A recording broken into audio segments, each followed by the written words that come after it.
Aujourd'hui, tout porte à croire que les applications de rencontres sont devenues les bars 2.0.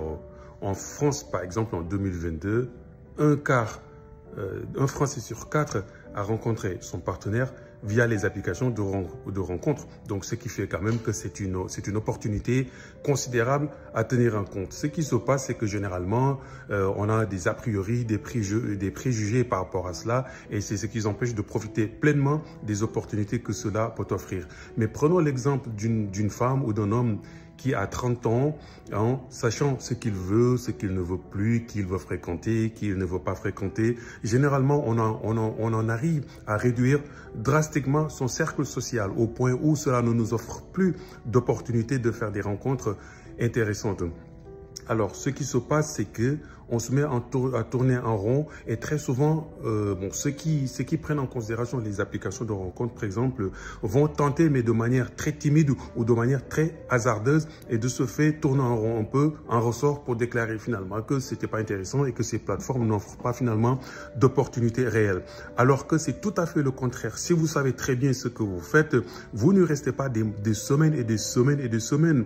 Vous y restez 10 jours maximum, 2 semaines, 3 semaines, et vous avez déjà rencontré la bonne personne. Mais pour ce fait, il faut savoir les quelques règles d'or qui régissent ces plateformes-là. Comment choisir les photos, quelles photos choisir, comment réduire une biographie authentique qui connecte et qui attire surtout l'attention, et surtout comment rebondir sur les échanges pour être intéressant et pour ne pas refroidir les gens, pour ne pas en fait être comme tout le monde, mais également comment transformer tout ceci en rendez-vous réel, donc quitter cette plateforme virtuelle pour tout ramener vers le réel. Et ceci, quand tout est bien fait en amont, les algorithmes vont vous matcher avec des personnes allant dans le même sens de vos attentes. Mais si vous y allez hasardeusement, bien entendu, il va vous présenter des profils hasardeux, et généralement ça clash, généralement ça marche pas, généralement vous vous rendez compte très vite que vous n'avez rien en commun.